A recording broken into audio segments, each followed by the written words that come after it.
Une nouvelle artiste dans nos canapés, c'est une toute jeune chef d'orchestre dont le CV fait déjà des envieux. Elle est lauréate de nombreux concours dont le tremplin des jeunes chefs de la Philharmonie de Paris, c'était en 2018. On a très envie d'en savoir un petit peu plus sur son métier et sur sa passion. Chloé Dufresne, venez nous rejoindre dans les canapés de Culture Box. Vous êtes la bienvenue. Installez-vous, je vous en prie. Je vous présente Bérangère, Marie et Tracy. On vous accueille avec ce titre qui s'appelle Fleur de saison. C'est une chanson d'Émilie Simon parce qu'il paraît que ça vous met de bonne humeur. Donc comme ça, on est bien. C'est un album qui m'a suivi un peu toute ma vie. Et... Toute votre vie? Voilà. Ah oui, c'est énorme. Il me met de bonne humeur. Et Ah, il y a des albums comme ça. Voilà une autre prescription. Oui, tout à fait, une autre prescription. Mais récemment, Chloé a dirigé l'Orchestre national de France pour une réorchestration de la Marseillaise. C'était à l'occasion de la passation du drapeau olympique, vous savez, entre le Japon et la France. Ça a été un grand moment. On va regarder un extrait.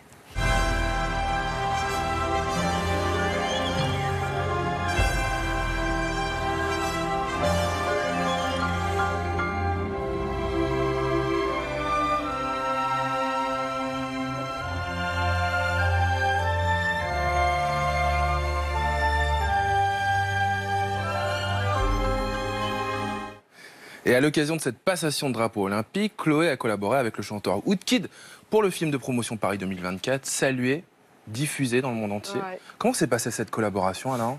Alors, ça s'est très bien passé. Woodkid est très sympathique et on a pu vraiment faire des réunions en amont, puis ensuite se rencontrer au moment de l'enregistrement. Donc voilà, pour vraiment... Et pour revenir sur cette Marseillaise, c'est quand même dingue de réorchestrer la Marseillaise. Qu'est-ce que vous vous êtes dit ? Alors, Woodkid n'a pas réorchestré la Marseillaise. Alors moi, c'est pas moi non plus qui l'ai réorchestré, c'est Victor Lemann qui a réorchestré cette Marseillaise. Donc, alors moi, ce que je me suis dit que c'était un symbole fort et que c'était finalement aussi une belle occasion de rendre cette musique un petit peu moins martiale et un peu plus actuelle, disons. Donc oui, moi j'étais ravie de pouvoir faire ça, quoi, c'est une nouveauté. Chloé, vous le savez peut-être pas, mais à Culture Box, on adore revenir à l'origine de la vocation des artistes qu'on reçoit. Et en ce qui vous concerne, cette vocation de chef d'orchestre, elle est née très tôt, à l'âge de 8 ans, au sein du chœur d'enfants de l'Opéra national de Montpellier. Et puis par la suite, Chloé a fait un master en direction d'orchestre à l'Université des Arts d'Helsinki. Et pourquoi avoir choisi de suivre des études en Finlande plutôt qu'en France ? Alors j'avais envie d'une expérience internationale et puis l'école, la Sibelius Academy est très réputée dans le monde. Il y a beaucoup de chefs d'orchestre finlandais finalement qui tournent dans le monde et donc la réputation de l'école m'a un petit peu attirée et j'ai eu la chance d'être prise donc j'ai pas hésité. On peut rappeler, il y a combien de chefs d'orchestre en France en ce moment? On dit souvent 4%, je pense que c'est de plus en plus, ça change. Surtout chez les jeunes, maintenant, il y a de plus en plus de jeunes femmes. C'est tout petit. Il n'empêche que chaque chef d'orchestre a son propre style, son propre style, son propre blaze. C'est quoi votre style à vous?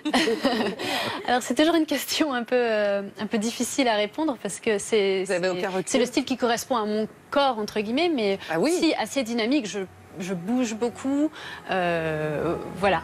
Dynamique, je pense que c'est une bonne définition. Pour reprendre les thèmes de Daphné avec ce style, Chloé a dirigé de nombreux orchestres. On peut citer l'Orchestre national de France, l'Orchestre de l'Opéra national de Lorraine, l'Orchestre national d'Auvergne, l'Orchestre Padeloup de la Philharmonie de Paris et plus récemment celui de l'Opéra de Rouen-Normandie. 11 musiciens de cette formation vont d'ailleurs vous rejoindre dans quelques instants sur notre scène. Comment est-ce qu'on travaille pour la première fois avec un orchestre qu'on ne connaît pas ou peu?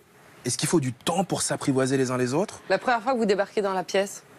C'est toujours un petit peu stressant. Pour nous, le moment le plus stressant, finalement, c'est pas le concert, c'est la première répétition. C'est vraiment le moment où, justement, on rencontre tout l'orchestre. Et comment ça se passe? Oui, il faut un petit temps d'adaptation, évidemment, pour eux comme pour moi. Et puis voilà, en général, on joue un long moment de musique et puis après voilà, en commençant les répétitions, en discutant, on se met un peu à l'aise. Vous n'avez pas un petit rituel avant de rencontrer justement ces musiciens? Un verre de blanc. Voilà, par exemple.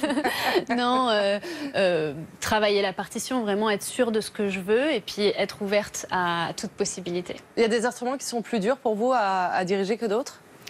Non, de toute façon, mon instrument, c'est l'orchestre. C'est-à-dire je dirige chaque instrument au sein quand même d'un son général qui est l'orchestre.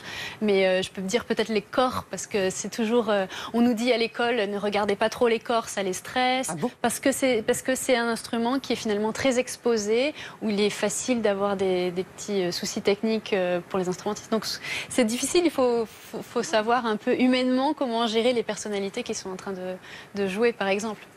Mais bon, voilà. C'est quoi, Chloé, le morceau du répertoire que vous rêvez de jouer ou de réinterpréter? Oula, il y en a plein. Comme ça. Celui qui est en priorité sur votre liste. Un opéra de Wagner.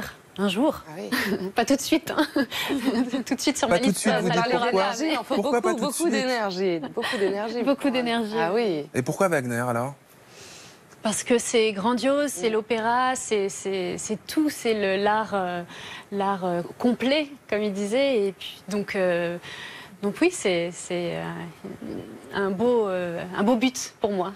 On a très envie de voir Chloé et son énergie sur la scène de Culture Box. Alors je vous propose de rejoindre les musiciens de l'Opéra de Rouen en Normandie pour nous interpréter un passage de la sérénade pour cordes de Dag Viren. C'est un compositeur suédois qui est assez méconnu finalement en France. Pourquoi ce choix d'ailleurs?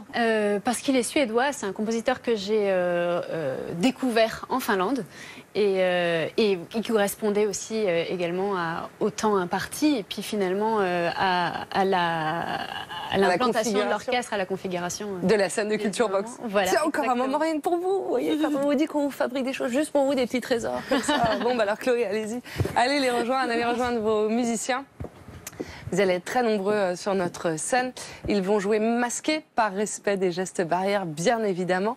De votre côté, vous serez à une distance suffisante. Tout va bien. En attendant, on vous embrasse très fort et on vous passe le relais, Chloé Dufresne et ses musiciens de l'Opéra de Rouen-Normandie. Passez une bonne soirée. On vous embrasse.